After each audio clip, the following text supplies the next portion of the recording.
itu kan kita ada di lantai 2, itu di tengah di atas tangga, ketika aku mau turun itu dicegat. Di situ aku dimarah-marahin, dimaki-maki. Halo semuanya, balik lagi di channel Ampora Seksa bareng aku Ria. Nah, di video kali ini aku ingin berbagi cerita kepada kalian semua terkait dengan pengalaman kerja sosial aku di Jerman. Dalam kategori ini adalah pengalaman BUFD atau BFD. Nah, untuk apa itu BFD atau BUFD ini kalian bisa lihat di video sebelumnya, itu aku jelasin tentang pekerjaan sosial atau kerja sosial di Jerman itu ada apa aja, lalu itu apa sih, kayak gitu aku jelasin di video sebelumnya. Nah, untuk singkatnya, jadi aku ini kerja sosial atau BUFD di sebuah taman kanak-kanak di kota Munich di negara bagian Bavaria di Jerman, kayak gitu. Nah, taman kanak-kanaknya ini cukup besar, jadi itu ada PAUD-nya juga, ada taman kanak-kanaknya. Jadi itu dua lantai, bangunan besar sekali. Di lantai atas itu adalah untuk PAUD itu ada 4 grup PAUD, lalu di bawah ini ada 3 grup taman kanak-kanak. Jadi bangunannya itu cukup besar dan pemberi kerjanya itu cukup besar. Pokoknya intinya taman kanak-kanak yang lumayan besar lah, kayak gitu. Terus untuk taman kanak-kanaknya sendiri itu bukan taman kanak-kanak biasa, jadi ini taman kanak-kanak yang mempunyai konsep untuk mencampurkan atau mengintegrasikan anak-anak difabel dengan anak-anak tidak difabel, kayak gitu. Nah, aku kebagian waktu itu dapat kerja sosial di emang aku yang milih itu kerja sosial di PAUD-nya. Jadi untuk anak-anak kecil dengan rank usia dari 0 sampai 3 tahun.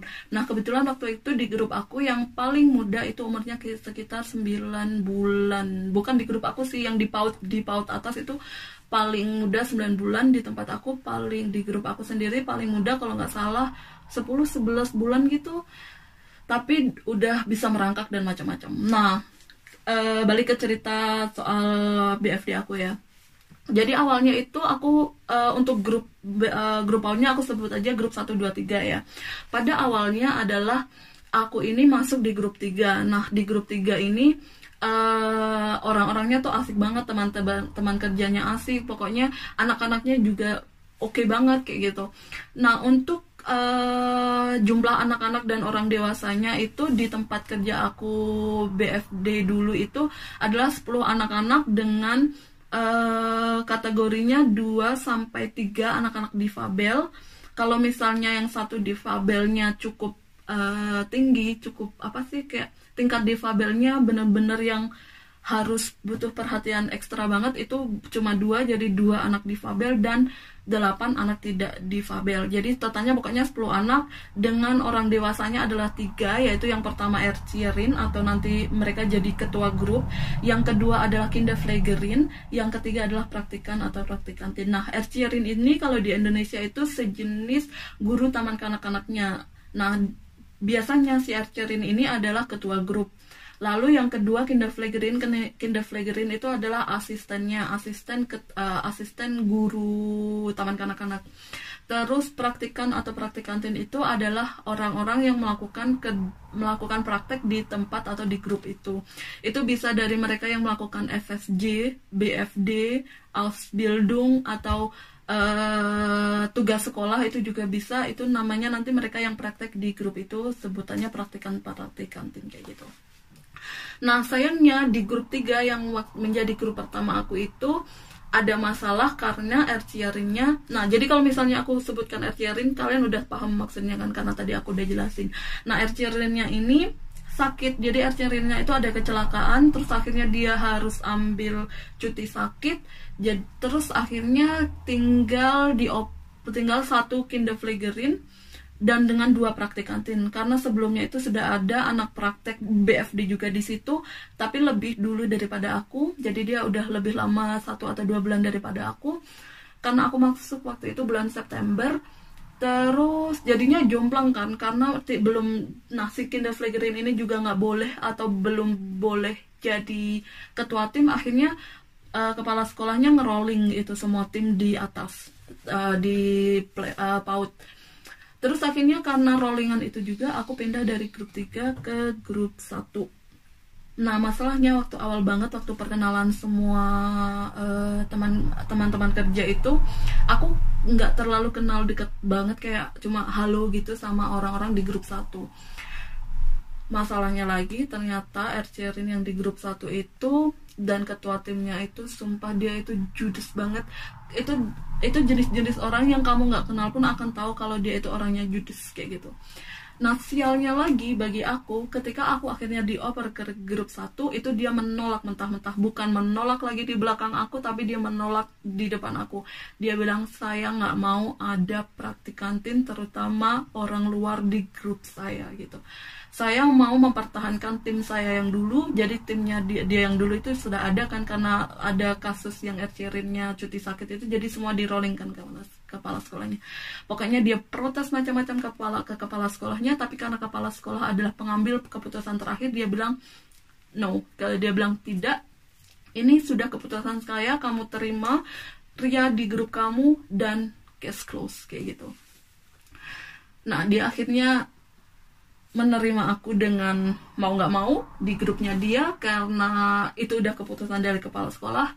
Dia menerima aku dengan bukan hanya setengah hati, tapi tidak ada hati sama sekali. Pokoknya itu benar-benar dari awal itu aku ngerasa kayak ini tahun bakal jadi tahun yang panjang buat aku. Tapi ternyata itu bukan hanya tahun yang panjang, tapi juga pengalaman yang benar-benar menyedihkan, mengesalkan, menyebalkan. Pokoknya segala jenis pengalaman tidak mengenakan itu kayaknya aku rangkum di pengalaman BFD aku.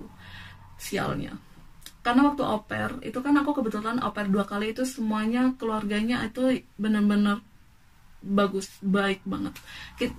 Jelas bukan tanpa masalah, tapi jika dibanding dengan cerita-cerita oper lain yang misalnya mereka dimanfaatkan tenaganya dan macam-macamnya, itu aku masih dalam tipe yang sangat terjamin kayak gitu. Dan akhirnya dibalas di waktu aku BFD ini. Nah, dan setiap grup misalnya di atas itu mereka punya aturan masing-masing. Karena aku waktu itu 2 minggu di grup 3, itu aturannya udah beda dari di grup 1. Akhirnya aku mulai lagi dari nol. Dia dan si RC-Rin dan si Kinderflagerin ini ngajarin aku, ngenalin aku semuanya gitu.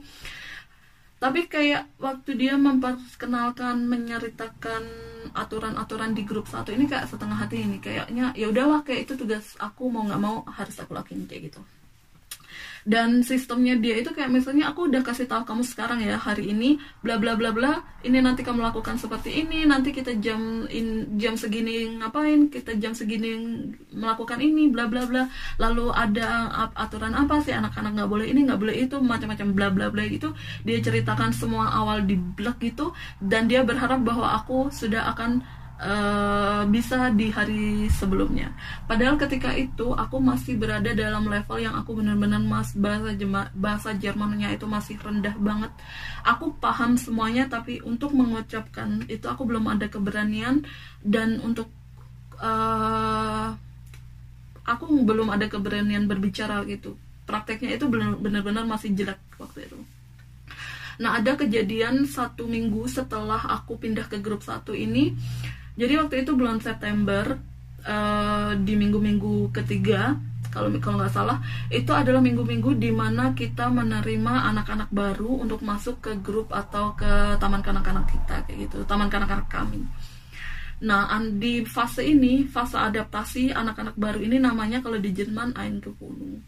Nah, di fase ini orang tuanya itu dari anak-anak yang beradaptasi ini ada di kelas gitu. Mereka ada di kelas untuk beberapa saat, beberapa jam kayak gitu. Nah, di fase-fase ini adalah fase-fase stres, karena kita harus merelakan satu orang untuk melakukan fase adaptasi ini sendirian dengan si anak dan si orang tua. Lalu sisa teman kerja lainnya adalah menghandle sisa grup kayak gitu. Nah, waktu itu aku ingat banget, itu kami baru aja selesai dari taman, kalau nggak salah taman bermain. Jadi karena waktu itu dingin, kita pakai jaket, pakai tutup kepala, pakai shawl, pakai sepatu musim gugur kayak gitu. Nah, di depan ruangan kita itu ada kayak tempat ganti. Jadi tempat anak-anak masing-masing punya tempat gantinya sendiri-sendiri, kayak blok-blok itu mereka menggantungkan jaketnya. Jadi ada anak-anak yang sudah bisa melakukan semuanya sendirian, ada anak-anak yang harus dibantu. Nah, karena ada anak difabel juga di grup kita, di grup kami, itu ada satu anak yang bener-bener difabelnya ini tingkat tinggi di grup satu ini, terus yang satu anak lagi itu Down syndrome. Nah, anak Down syndrome ini masih bisa berusaha untuk melakukannya sendiri. Nah, yang anak satu lagi itu sama sekali nggak bisa. Jadi bener-bener ada satu orang yang harus ngebantuin dia, bahkan untuk makan itu menyuapin dia. Pokoknya semuanya itu harus dibantu. Nah, aku kebetulan waktu itu lagi ngebantu anak ini, anak yang difabelnya tinggi ini. Terus aku udah bantuin dia ngelepas semuanya, jaket macam bla bla bla. Terus akhirnya aku bantuin anak-anak yang lain kan. Si anak ini itu duduk aja dia nggak bisa gitu. Waktu itu kita masih kayak ngebiarin dia berbaring di lantai gitu. Jangan takut, untuk lantainya itu bersih banget. Jadi untuk anak-anak berbaring, merangkak, semuanya itu aman. Nah, terus akhirnya si archery-nya ini bilang sama aku kalau aku bawa si anak ini masuk ke grup kita, masuk ke ruang grup kita gitu kan, ada karpet gitu di sana, untuk biasanya karpet di ruang utama gitu. Akhirnya aku bawa ke si anak difabel ini ke karpet utama, dan aku duduk nemenin dia di situ. Nah, karpet utama sama tempat ruang ganti itu jaraknya cuma 3 langkah orang dewasa lah dari. Terus cuma sekatnya ada pintu utama, tapi pintu utamanya waktu itu kebuka lebar, jadi kayak udah 3 langkah udah di ruang ganti kayak gitu. Nah, dia ini kayak ngelihat aku kayak gimana gitu waktu aku nemenin si anak ini duduk. Nah, dia itu ternyata ngerasa kalau dia berbicara dengan bahasa mata dengan aku, bahwa si anak ini tinggalin aja di situ sendirian, lalu aku bantu dia. Yang waktu itu karena lagi banyak anak-anak baru, jadi pokoknya tangisan, jeritan, semuanya macam-macam lah. Tapi karena aku nggak paham bahasa matanya dia, ya udah aku cuek gitu aja. Aku temenin karena aku nggak tahu waktu itu si anak difabel ini boleh ditinggal sendirian. Maksudnya karena itu jaraknya tuh cuma 3 langkah kaki, jadi dia boleh ditinggal sendirian kan. Tapi kalau sendirian di ruangan bener-bener sendirian itu nggak boleh ya. Tapi aku waktu itu nggak tahu kayak gitu kan. Terus aku ya udah duduk aja itu santai di depan, di samping si anak difabel ini, sambil mengamati keriuhan dan pokoknya jerit-jeritan, tangisan macam-macam gitu kan. Di depan yang si Ercerin sama si Kinderpflegerinya itu lagi struggle untuk menghandle ke situasi itu.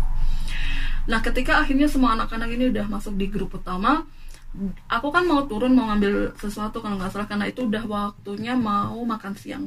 Ternyata aku dicegat sama si Ercerin grup 1 ini, yang di grupku itu di tengah-tengah. Itu kan kita ada di lantai 2, itu di atas tangga. Ketika aku mau turun itu dicegat. Di situ aku dimarah-marahin, dimaki-maki sama dia, makinya cuma 2. Dimaki-maki sama dia, pokoknya dimarah-marahin, dan itu di depan umum. Pokoknya dengan raut wajah yang seakan-akan dia mau memakan aku waktu itu, dan aku itu benar-benar shock. Aku nggak tahu mau ngapain, dan aku cuma bilang oke, sorry, iya sorry kayak gitu. Dan tangga yang menuju lantai bawah itu tepat di depan pintu grup 2. Dan itu masih ada orang tua yang dalam lagi mengikuti fase Eingewöhnung atau fase adaptasi. Jadi mereka semua ngelihat bagaimana dia si Ercerin itu memaki-maki dan memarah-marahin aku. Pokoknya aku merasa ketika itu ada dipermalukan banget, tapi karena aku nggak tahu bagaimana aku harus protes, aku nggak tahu bagaimana aku harus mengatakan kepada si Ercerin ini bahwa aku nggak tahu kalau kamu minta aku bantu buat ikut di tempat ganti anak-anak gitu. Kalau misalnya kamu bantu, kamu harus ngomong ke sama aku gitu. Aku nggak paham bahasa otak, aku nggak bisa baca bahasa pikiran kamu kayak gitu kan. Aku pengen ngomong kayak gitu, tapi aku nggak bisa ngomong itu ke dia, karena aku nggak bisa menyampaikan itu ke dia. Dan itu rasanya itu air mata itu udah di pinggir banget, itu udah mau jatuh, tapi aku berusaha mempertahankan harga diri aku lagi, karena aku udah merasa dipermalukan. Kalau aku menangis di depan sini itu akan memalukan yang level dewa banget kayak gitu.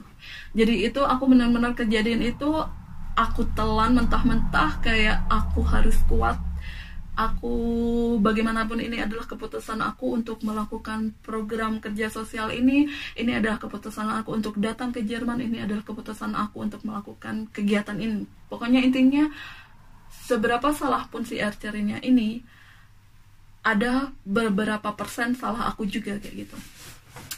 Pokoknya itu kejadian bener-bener membekas banget sampai sekarang juga.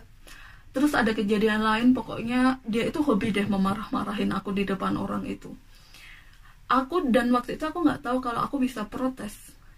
Kalau aku bisa protes, misalnya aku nggak bisa langsung protes ke dia, aku bisa ngomong ke kepala sekolah, dan kepala sekolah akan menjembatani masalah kami gitu. Aku nggak berani, karena meskipun aku tahu pun aku nggak berani, aku nggak bisa ngomongnya ke kepala sekolah, aku nggak bisa menceritakan masalah ini ke kepala sekolah. Jadi 1 tahun waktuku BFD di sana itu benar-benar ngerasa kayak di neraka. Setiap pagi ketika aku bangun pagi, aku merasa kayak aku nggak mau pergi ke sana. Haruskah aku pergi ke sana kayak gitu, kayak aku mau tidur lagi. Ini hanya mimpi buruk kayak gitu. Tapi ya kayaknya kayak pergi kerja itu kayak sesuatu yang berat banget, karena aku tahu bahkan aku melihat dia. Dan si Archerin ini orangnya itu moody semudi-mudinya. Jadi kalau misalnya dia ada masalah di rumah, masalah entahlah dengan pacar, dengan keluarga, dengan teman, dia itu akan membawa masalah itu ke dalam tim. Jadi dia itu akan membangun atmosfer yang mengerikan di tim kita. Dari mimik wajahnya, cara dia ngomong itu jadi kayak pagi-pagi udah guten morgen kayak gitu, yang bener-bener kayak sini. Terus nanti kayak kesalahan sekecil apapun akan membuat dia meledak. Dan itu karena aku waktu itu praktik kantin, aku waktu itu nggak bisa berbahasa Jerman yang bagus. Aku waktu itu yang jadi tempat salah-salahan. Jadi dia itu bakal mengomelin aku, memaki-maki aku, dan aku merasa kayak bebaskan aku dari tempat ini kayak gitu. Pokoknya menyedihkan lah. Pokoknya 1 tahun BFD ku sama dia itu bener-bener kayak aku harus melewati satu fase neraka hidup di kehidupan aku kayak gitu. Tapi yang bikin aku bisa bertahan adalah anak-anaknya itu, mereka itu bener-bener menyayangi aku. Jadi kalau misalnya dari 3 orang ini, dari Archerin, Kinderpflegerin, dan si praktikantin yang notabene adalah aku, anak-anak itu pasti akan memilih aku, lalu si Kinderpflegerin, lalu si Archerin. Ya, terus kolega yang lain, kayak teman kerja yang lain itu bener-bener kayak mereka kayak memberi semangat buat aku. Kayak mereka nggak ngomong langsung kalau si Archerin grup 1 ini kayak, iya emang sifatnya dia kayak gitu, tapi ya udahlah, kayak mereka berusaha mengatakan itu secara tidak langsung kepada aku. Jadi ya, dan sebenarnya Archerin di grupku ini itu orangnya benar-benar pintar, kayak pintar dalam bidang dia. Waktu itu dia itu bidangnya ya pokoknya bidang untuk pendidikan anak usia dini gitu lah. Dia itu benar-benar top tier untuk di bagian ini. Dia ngedorong aku untuk belajarnya itu dengan versi galak, versi ibu tiri, bukan lagi ibu tiri, versi setiri-tirinya orang tiri gitu, pokoknya yang sejahat-jahatnya versi. Tapi dia memberikan aku pengetahuan juga dengan cara dia yang menyebalkan, dengan cara dia yang membuat aku ingin menelannya sebenarnya. Tapi ya yang minusnya sih sebenarnya menurut aku cara dia mengutarakannya, cara dia berinteraksi sosial gitu di tempat kerja. Dan aku merasa dia kadang tidak profesional, karena masalah, misalnya ketika dia ada masalah, dia akan membawa atmosfer itu ke tempat kerja. Dan itu sering banget, karena dia itu orangnya moody, yang moody bener-bener parah. Jadi ya kayak itulah.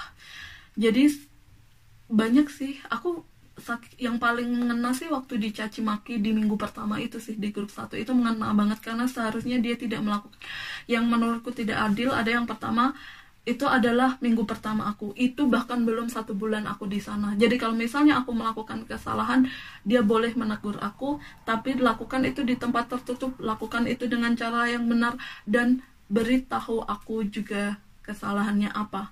Kalau misalnya dia ngelihat aku dan bilang, kamu itu harusnya tahu kalau aku itu butuh bantuan kamu, aku ngelihatin kamu bla bla, aku bilang, halo, aku nggak bicara bahasa mata, dan aku juga nggak bisa baca pikiran kamu kayak gitu. Aku harusnya waktu itu, sampai sekarang aku berpikir kalau misalnya aku kembali ke waktu itu dan aku udah bisa bahasa Jerman di level yang aku miliki sekarang, aku akan bisa bilang kayak halo, gini, kamu tuh bisa ngomong sama aku dengan bahasa kamu gitu.